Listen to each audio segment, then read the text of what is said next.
Hey everybody, how's it going? Welcome to the No DQ live recap of Friday Night Smackdown for August the 7th, 2020 as we continue on the road to SummerSlam.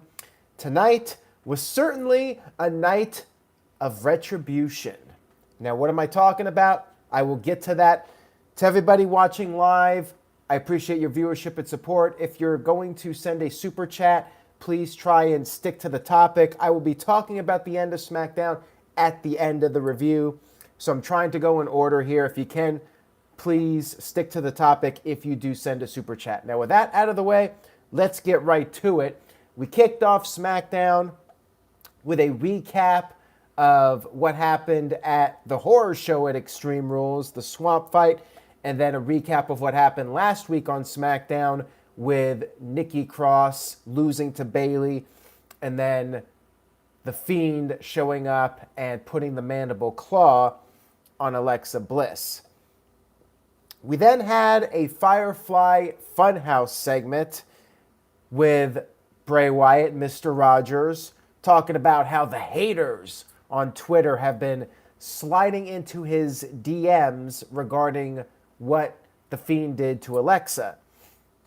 Wyatt said to blame Braun Strowman.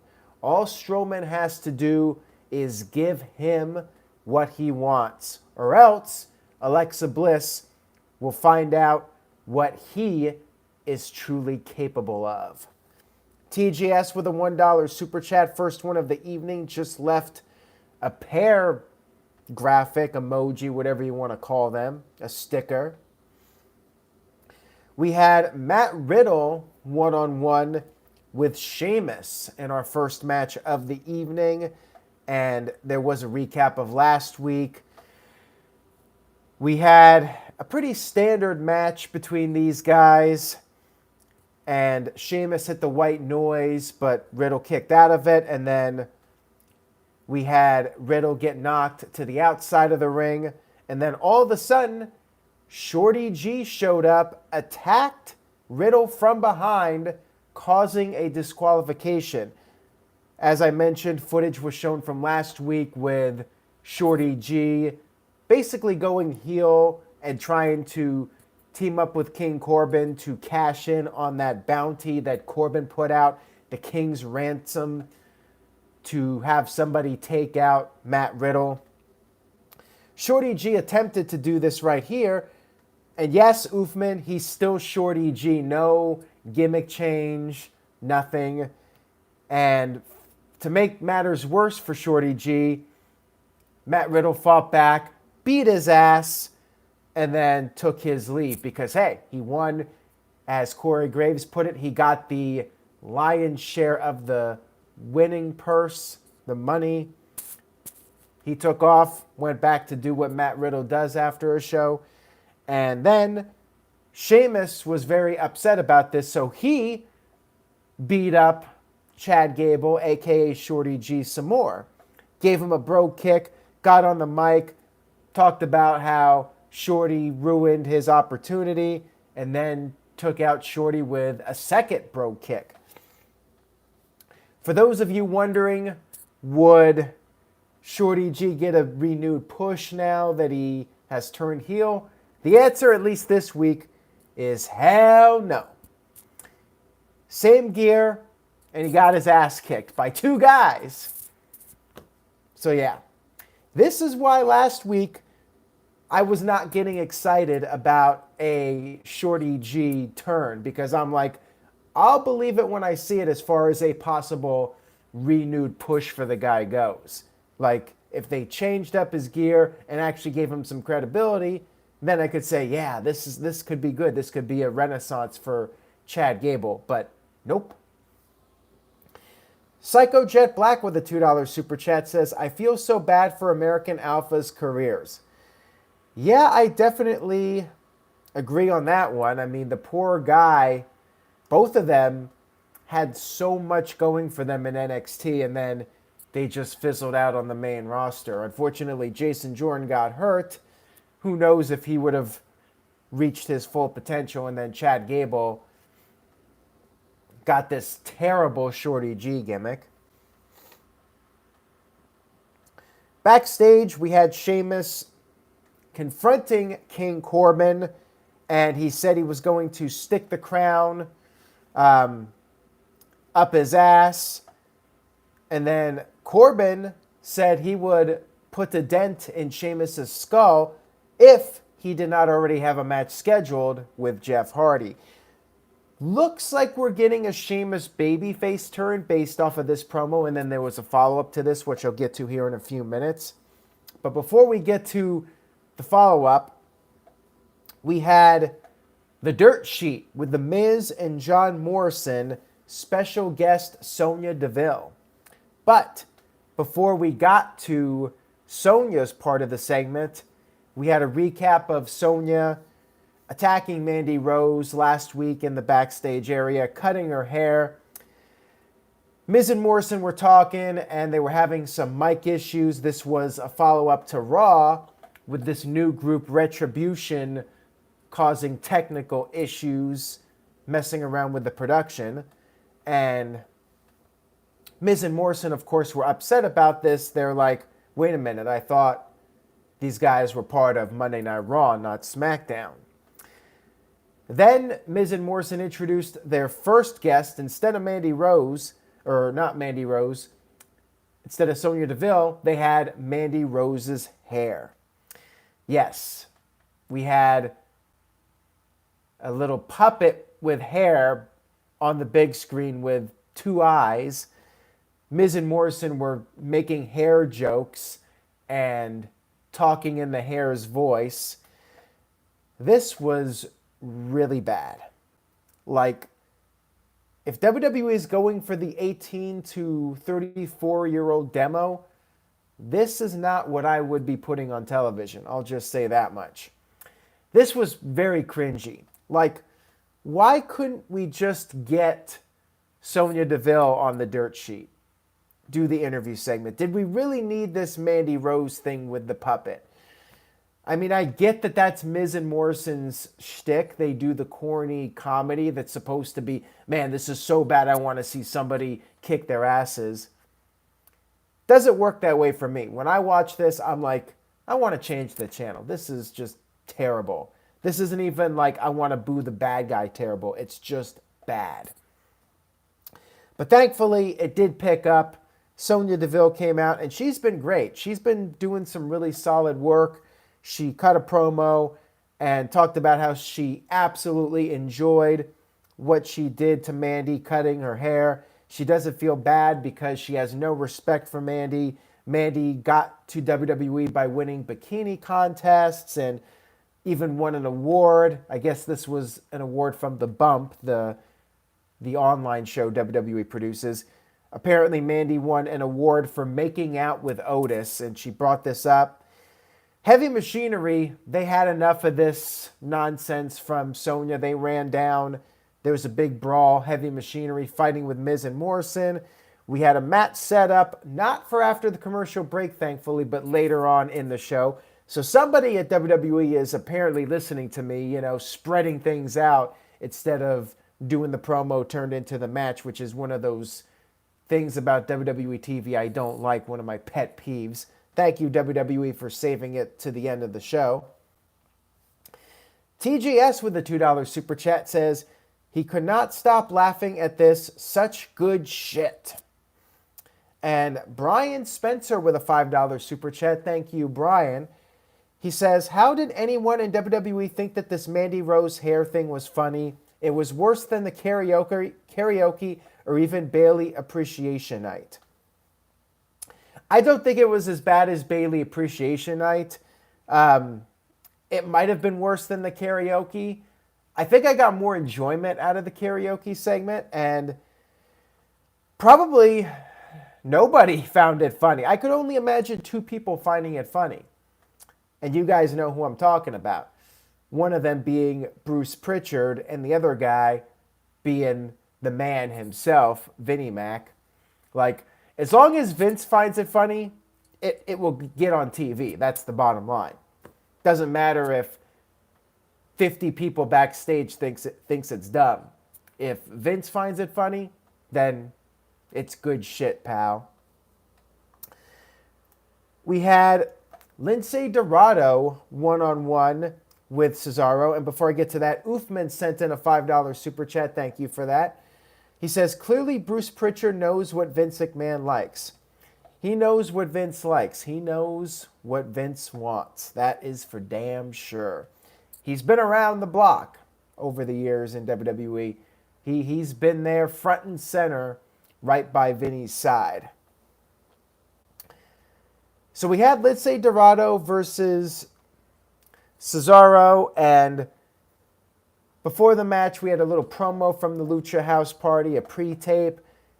Basically, Lince said he's going to teach Cesaro how to party like the Lucha House Party.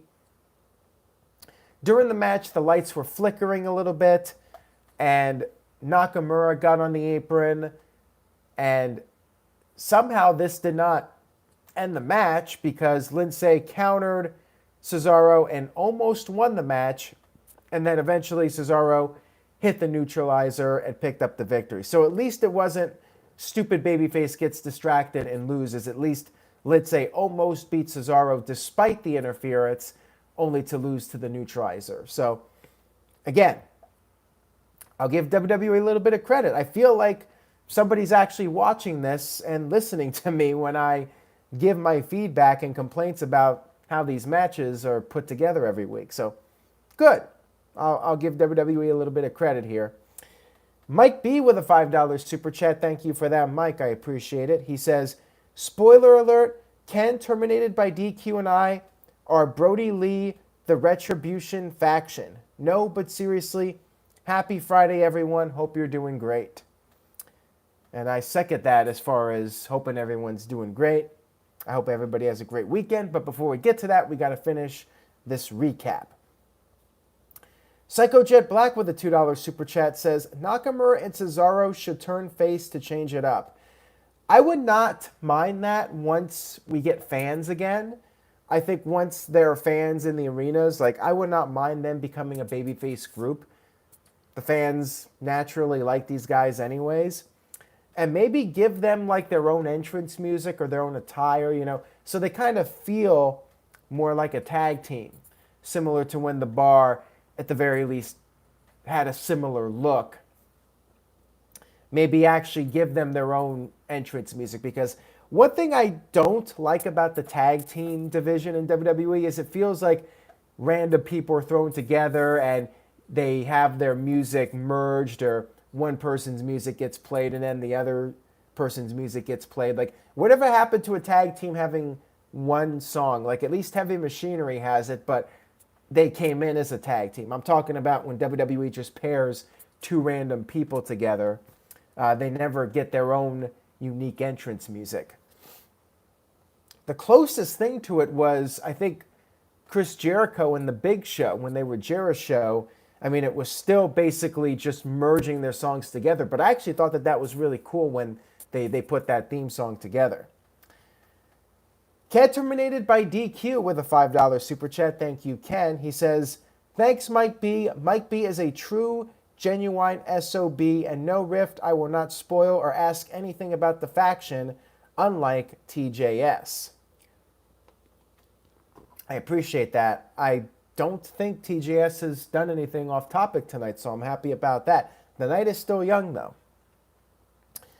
We had Otis backstage very angry about Mandy Rose being disrespected, his peach, and he said that everything is a joke to Miz and Morrison.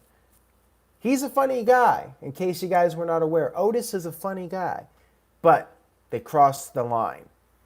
And people have been joking about Otis since he was a kid. However, when Mandy Rose gets mocked and made fun of, that is just going too far. And this set up the tag team match for the main event segment, or almost the main event segment. We had The Fiend come out, and I believe, correct me if I'm wrong, but I believe this is the first time The Fiend has come out full entrance on SmackDown since the pandemic began. Maybe any show. I don't think he did a pay-per-view match with the full entrance. I know the thing was seen at WrestleMania was just a skit, but yeah, we got a full-blown Fiend entrance. We had a commercial break, and when we came back from the break, Alexa Bliss was in the ring. So apparently, the Fiend had kept her abducted for the entire week. I'm not sure what the deal was here, but she was in the ring. He was going to put the mandible claw on her again, but then she reached out and touched his mask, and he kind of freaked out over this, kind of like when in the Halloween movie, I'm wearing the Halloween shirt, when Jamie's in the coffin or whatever, and Michael Myers is hovering over her with a knife, and she starts reaching and touching his face, and he kind of freaks out over it. Similar type of segment here. Braun Strowman then appeared on the big screen, and he is alive. This is the first time we've seen Strowman since the Swamp Fight, but apparently he was on a Zoom call or something doing a promo from his phone, so he wasn't there at the PC in storyline. He said that he only cares about destroying the Fiend. He doesn't give a damn about Alexa Bliss. And I was like, aw. Now, people are confused about this. I was reading some of the feedback on Twitter to this, and people feel like maybe this is going to be a double turn, like maybe Strowman's going to go heel, similar to how the Fiend changed Seth Rollins. Maybe this is going to happen with Strowman, but yeah, that was kind of a harsh line. He doesn't give a damn about Alexa, his partner in Team Little Big. That was mean. You were very mean, Braun Strowman. He said he's more than a man. He is the thing that nightmares are made of. He is the monster. And at SummerSlam, the Fiend will face his fears. Interesting promo here. I'm definitely curious to see if this means we're getting a full-blown Strowman heel turn. I mean, he really needs something. So I would not be opposed to a double turn at this point. And I'm still curious what's going on with Alexa. Like, if she turns heel, then this would make more sense. Maybe her and Strowman are in cahoots and they both go heel. Like, there's a lot of ways this could go. I am a bit intrigued. So I'll give WWE credit again. They got me wondering where this is going.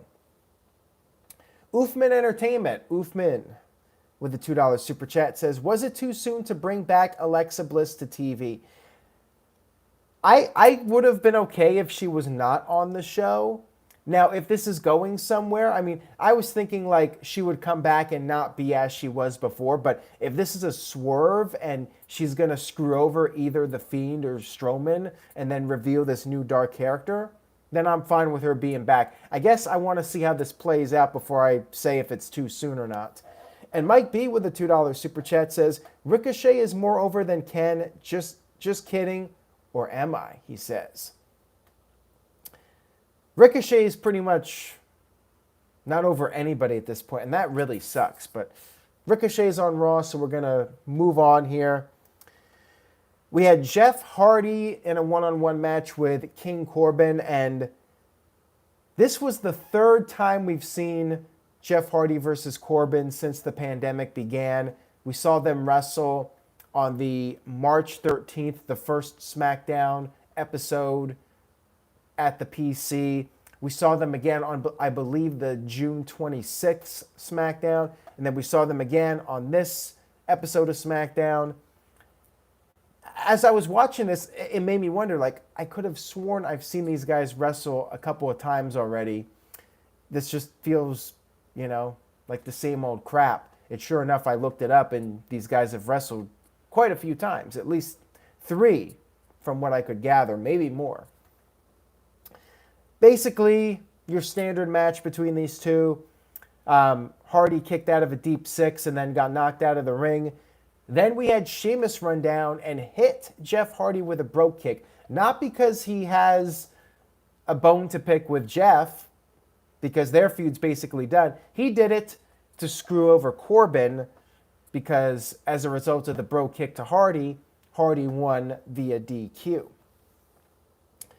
Psycho Jet Black with a $2 super chat says, how about Braun Strowman and Nikki Cross versus The Fiend and Alexa Bliss?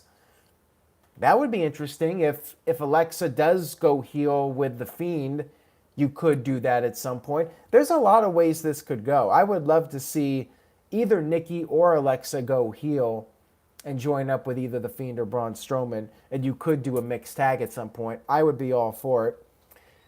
Ken, terminated by DQ with a $5 super chat. $5 super chat. He says, well, Mike B, despite what Psycho Jet Black thinks, I think Ricochet is a great talent. He should stay in NXT and have a program with Velveteen Dream again. Well, we'll have to wait and see on that one, because who knows if we're even going to see Velveteen Dream again in WWE. He hasn't been on TV since those speaking out accusations were made towards him. Although maybe he'll end up being one of the Retribution guys. Who knows? We had, after the commercial break, another impromptu match. Sheamus versus King Corbin. And then we had Matt Riddle come out. He jumped off the top rope. This distracted Corbin. He got hit with a bro kick by Sheamus. Sheamus picked up the victory. And then Matt Riddle celebrated what he'd done by screwing over Corbin. He gave a fist bump to Michael Cole. He attempted to do one with Corey Graves, but Graves did not give him a fist bump. He left him hanging. And there you go. So the storyline here continues between Riddle and Corbin, and it looks like Sheamus is now a babyface. There you go. We had Big E backstage interviewed, and he talked about how he's done all these wacky things, including creating a meme, the popcorn GIF. It's one of his proudest accomplishments. But now, the question will be answered, because people were asking what could have been if the ball was passed to Big E. And he said, now he's going to give this nothing less than all of him. Why, you say? Because New Day rocks. And he had the interviewer, Caleb Braxton, say New Day rocks, and he picked up the intensity, say a New Day rocks. There you go. We had Sasha and Bayley backstage talking about the Asuka match, which is coming up on Raw. And then all of a sudden, a production guy informed them that they are needed in the ring for a video conference with Stephanie McMahon.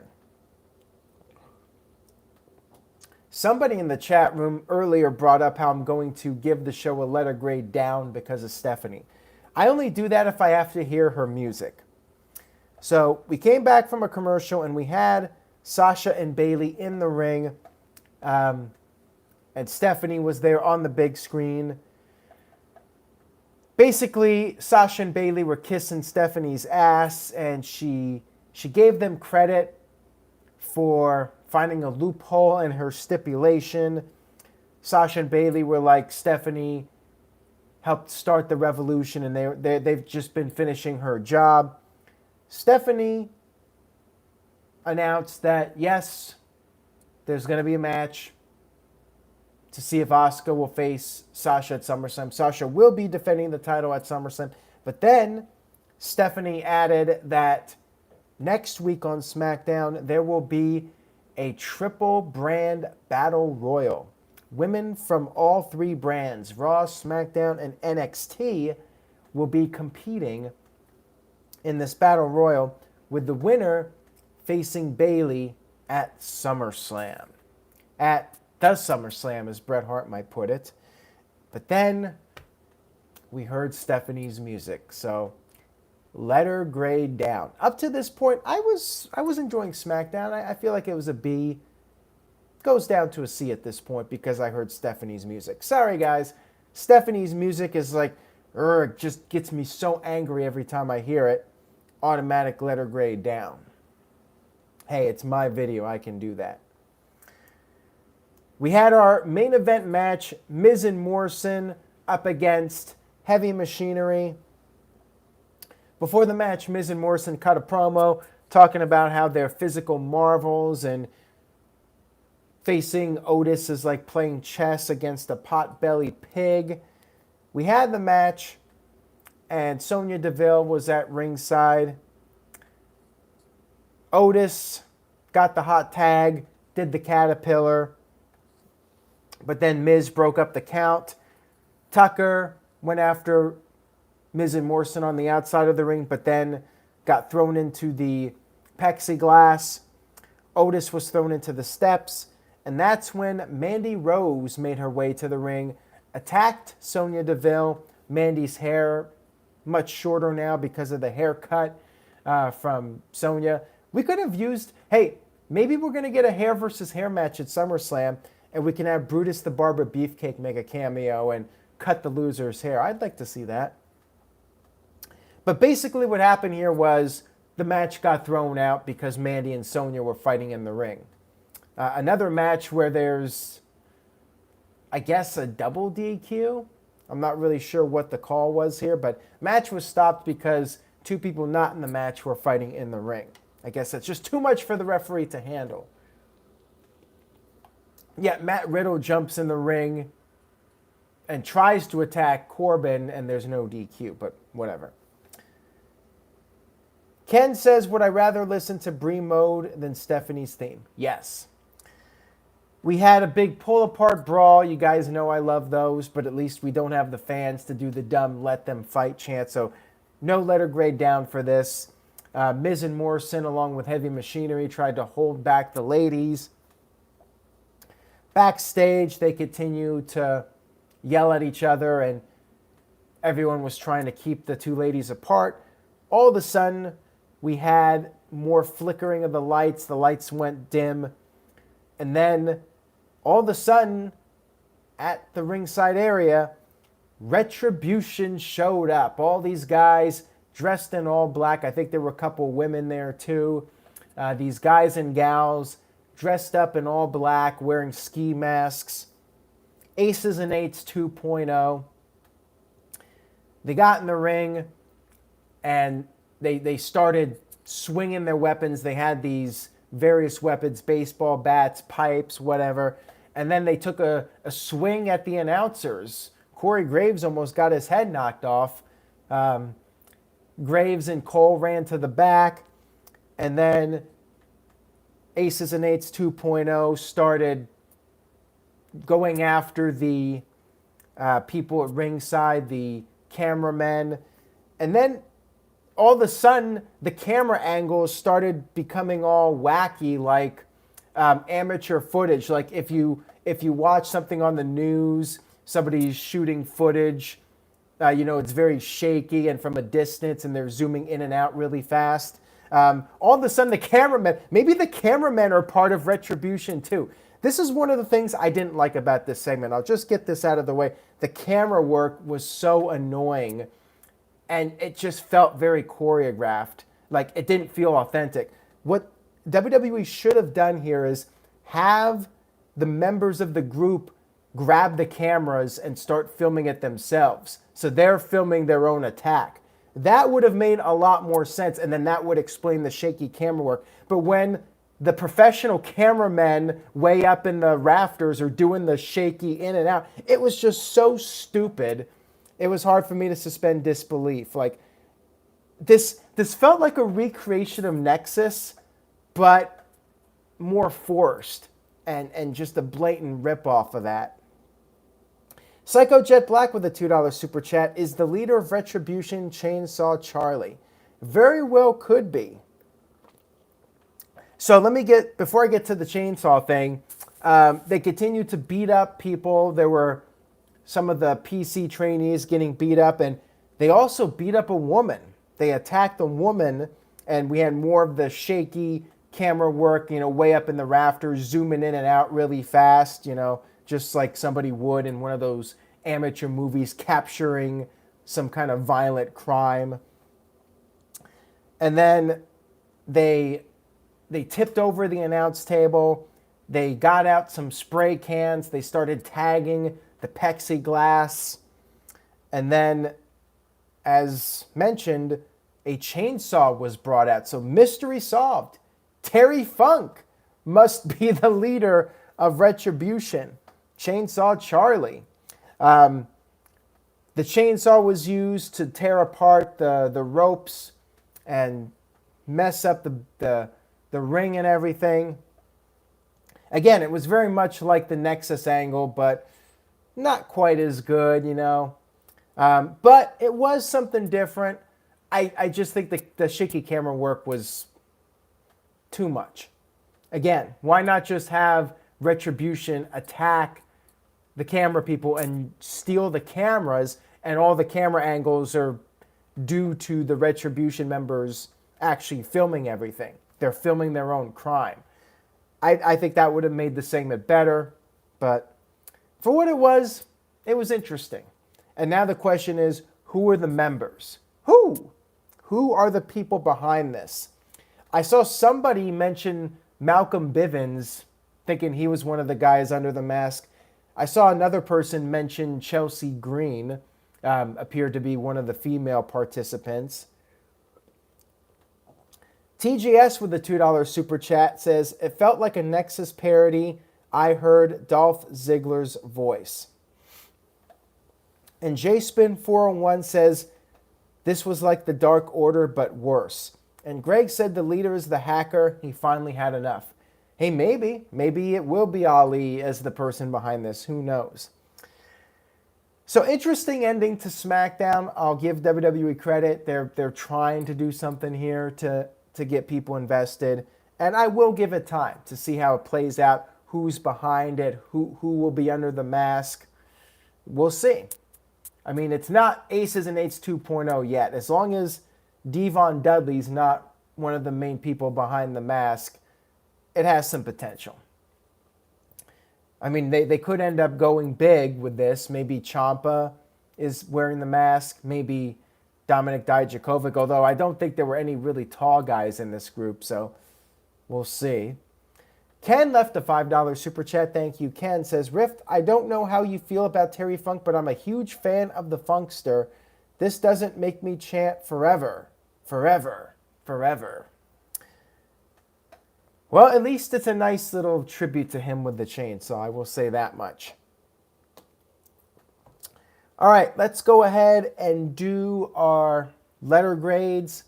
By the way, I forgot to do NXT on last night's stream. It was like a B-. I thought AEW was a better show. I gave AEW a B, hence a B- for NXT. It was fine. Fairly decent show. But SmackDown, again, Stephanie's theme lowered it a little bit, but I thought SmackDown was not bad. I thought it was a fairly good show, and the ending was interesting. So I will give SmackDown a B-. B-, I think, is pretty fair. I am intrigued by some of the storylines. Still felt like a bit of a train wreck at times. JSpin401 with a C. Marshall Leonard with an A-. Mike B with a B-. Kim Hall with a C. Charles Roberts with an A. And ZOMG Ruler with a B. Tyson with a B. Kev with a B-. And Shaddy Snake with a C-. Calvin Bowman with a B. Seems like a bit all over the place. I'm seeing a lot of B's, couple C's, couple A's. But hey, not too bad for SmackDown. Overall, pretty good feedback to the show. Thank you guys for tuning in tonight. I do appreciate it. If you enjoyed this video, please share it, tell a friend, and stay tuned to No DQ&A video this weekend. Saturday, 7 p.m. Eastern, 4 Pacific is the premiere. It will be available on demand. And then I will see you guys Monday night for the Raw recap, and we start the process all over again for the week. Take care, everybody. Stay positive. Be safe. And I will see you all next time.